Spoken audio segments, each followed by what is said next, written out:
you're not here to accomplish anything. You're not here to be better than anybody else. You're not here to win. All you have to do is just love yourself. I mean, truly love how magnificent you are. And that's what I meant when Saint Germain spoke to me and said, it's all you have to do is spend 15 minutes being in a state of appreciation for the I am presence that you are.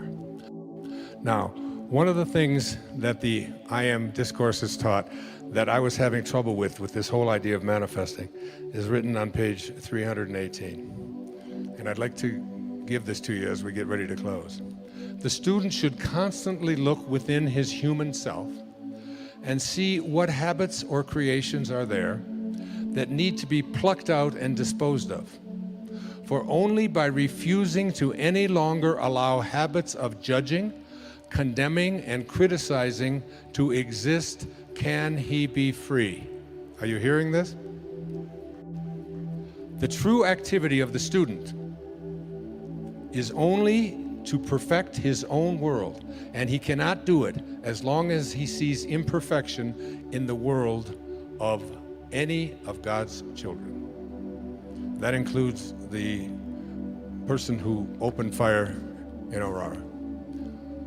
That includes Osama bin Laden. That includes Adolf Hitler. Any judgments that we have of judgment, criticism, and condemnation. And I wanted to manifest something so bad for such a long period of time, but the person that was involved in it, I kept having this sense of judgment toward this person. And it wasn't until I was able to say, I accept you for what you are. It's what led me to my father's grave in 1974. And I stood there after being sent there by a series of just absolutely impossible coincidences. I stood there on his grave after being filled with rage and hatred and anger and bitterness towards this man who would walk out on my mother and her 3 young boys. I was the youngest. And I finally found out about his death, that he had been dead 10 years, but I went to his grave in 1974 on August the 30th. And as I walked away from his grave, because I really went there to piss on his grave, I was so just filled with rage on him. And as I walked back to the rent-a-car, something called me back, and I went and stood there looking at this plate on the ground that said Melvin Lyle Dyer, 1914 to 1964. And something came over me. In fact, we've made a film about it, another film called My Greatest Teacher. And I was able to say to my father, from this moment on, I send you love. Who am I to judge you and condemn you? You did what you knew how to do, given the conditions of your life. And I accept you for it. Mark Twain once said that forgiveness is the fragrance that the violet sheds on the heel that has crushed it. On the heel that has crushed it. Enjoy it. My greatest teacher. Who was my greatest teacher? After that, my entire life changed. I stopped drinking. I started exercising. My writing shifted. I went back to New York. I was professor at St. John's University in New York City. I took 2 weeks to go down to Fort Lauderdale, Florida, checked into the Spindrift Motel, and wrote a book called Your Erroneous Zones in 14 days. Everything in my life after that shifted.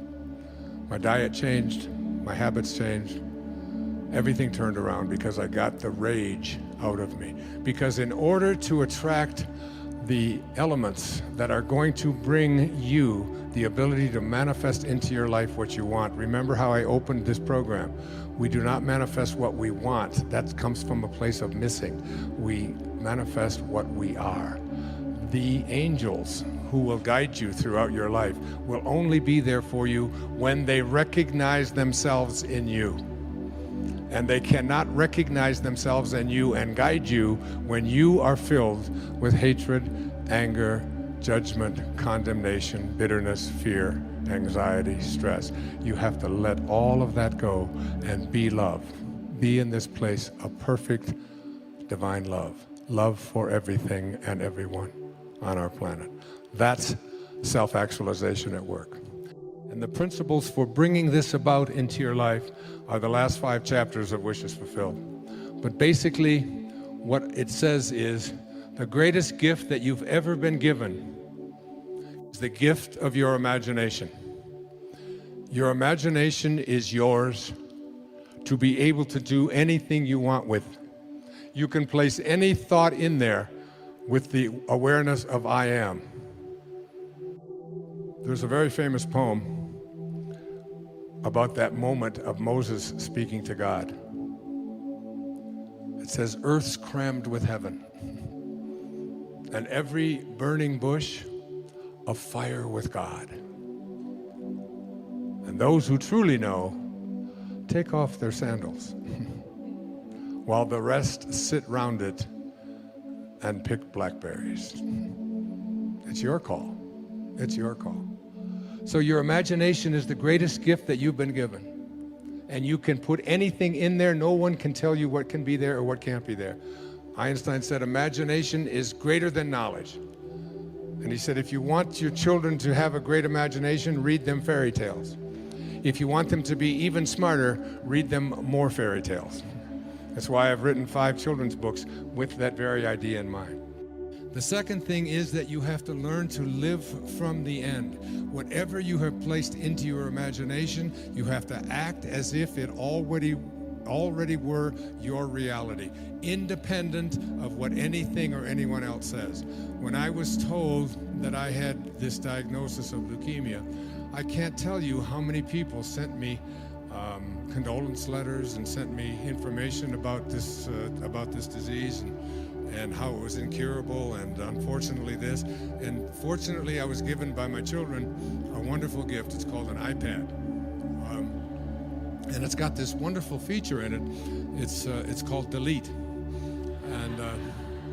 And then there's another feature of it. It's called Trash, which is really great. I'd like to have a button like that on me at any time, so that anytime anybody brings any information to you, you just push the trash button. The third of these principles is the principle of, I call it assuming the feeling of the wish fulfilled. You must be able to feel it, because every time that you feel something within your body, you give a instruction to your subconscious mind. And your subconscious mind is the part of you where you do all of your living. You want to redo your subconscious mind. Now, tonight, I'm going to give you guys such a gift. Tonight, and every night for the rest of your life, I want you to take the last 5 minutes before you go off to sleep and realize that you are about to program your subconscious mind. All right? Your subconscious mind is most at home when you are unconscious, when you are asleep. If you spend the last 5 minutes of your day, which so many people do, reviewing all of the things that you don't like, and all the things that didn't work out, and how terrible you feel, and who abused you, and who was mean to you, and who said this, and they did this, and you're constantly doing this kind of thing with your mind, then you are programming your subconscious mind that when you awaken, because you're now about to marinate for the next 8 hours in your subconscious mind. And then when you awaken, you will rejoin the universal subconscious mind, the mind of God, from which we all originate. We're all just individualized personal expressions of that one thing that we call the Tao, or God, or divine mind, or soul, or spirit. But the Tao that can be named is not the Tao. So you want to be real careful about how you program your subconscious mind. This is from the book of Job. In a dream, in a vision of the night, when deep sleep falls upon men while slumbering on their beds, then he opens the ears of men and seals their instruction. Job 33, 15 and 16. When you are slumbering on your bed, He opens your ears and seals your instruction. What you place into your subconscious mind as you are about to go into this deep slumber is all dependent upon what you do the last 3 or 4 or 5 minutes before you go off to sleep. You want to place into your imagination whatever you have placed into the I am that I spoke about earlier. I am well. I am content. I am peaceful. I am happy. I am prosperous. I am abundant. If you just close your eyes and just listen to this meditation. It's from the book 3 Magic Words. Here's what I'd like you to say to yourself at night. I know that I am pure spirit, that I always have been, and that I always will be. There is inside me a place of confidence and quietness and security where all things are known and understood.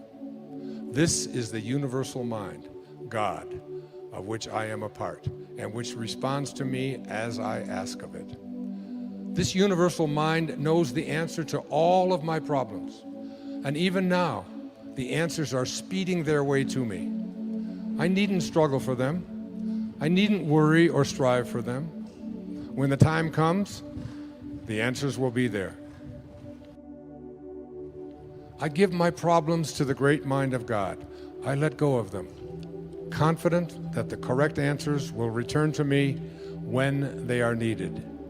Through the great law of attraction, everything in life that I need for my work and fulfillment will come to me.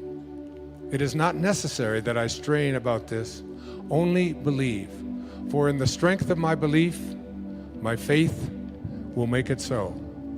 I see the hand of divine intelligence all about me, in the flower, the tree, the brook, the meadow.